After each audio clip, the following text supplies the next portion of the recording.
place of. And the false prophet will be the climactic end-time Antichrist and the leader of the religion that well deserves the label Antichrist. A religion that from the beginning of true Christianity in the first century has been working to replace it with a lawless counterfeit. In fact, in 1 John chapter 4 and verse 3, the apostle says that the counterfeit spirit of Antichrist was already in the world in his time.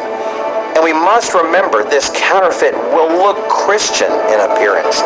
Revelation 13 says the false prophet appears to be like the Lamb. The Apostle Paul spoke of those teaching such deceptive forgeries of the true faith when he warned those in Corinth in 2 Corinthians 11.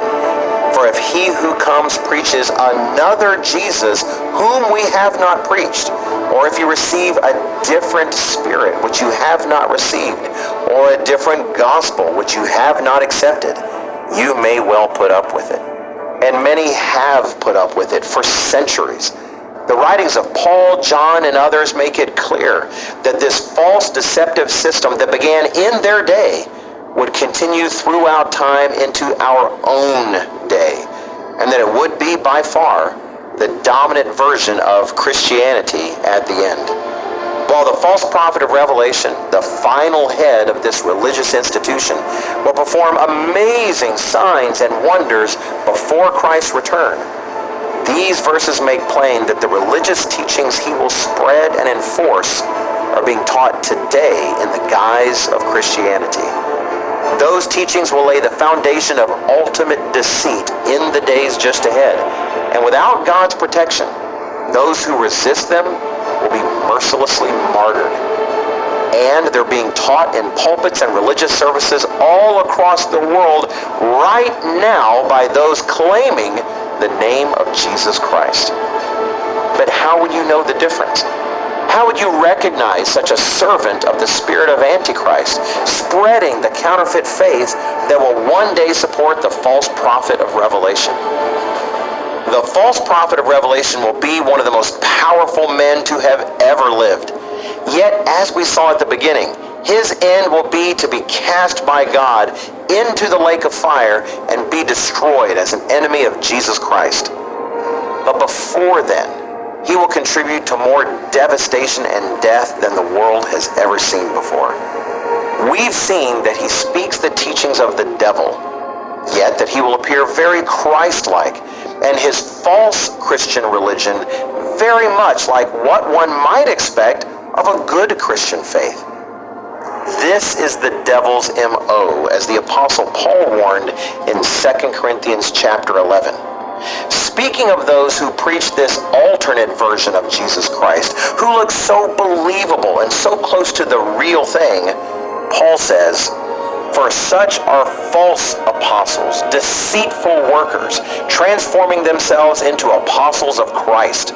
And no wonder, for Satan himself transforms himself into an angel of light. Therefore it is no great thing if his ministers also transform themselves into ministers of righteousness, whose end will be according to their works." So if these false ministers of Christianity are at work today, how can you identify them for what they are? We've seen, for instance, that the religious system of this false prophet at work in his day and ours is called by Paul the mystery of lawlessness. It's not a religion that teaches against the laws of man, like speed limits or tax laws, but against the laws of God. And we've seen that the false prophet's religion represents changing times and laws. Ask yourself, how many Christian churches teach obedience to the 10 commandments?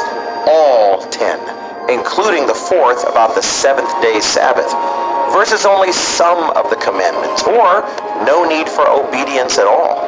And how many Christian churches teach the times and holy days given in the Bible, such as Passover, the days of unleavened bread, and the Feast of Trumpets, versus times and holidays with pagan origins and traditions hidden behind a veneer of Christian reinterpretation? And recall that Revelation 17 not only describes the false prophet's religious system as a harlot or prostitute, corrupting true worship with heathen falsehoods, but also says in verse 5 that she is the mother of harlots. What religious organization in the world not only claims the authority to change the laws and commandments of God, substituting its own ecclesiastical laws and ordinances, but has also spawned countless daughter harlots, each with their own differences, yet each still carrying with them corrupted ideas and heathen influences? When you find this so-called Christian religion in the world, you have found the great harlot or one of her daughters. And you have found the counterfeit Christianity that the false prophet will use to spread deception around the globe, persecuting those who are described in Revelation 12:17 as those who keep the commandments of God and have the testimony of Jesus Christ.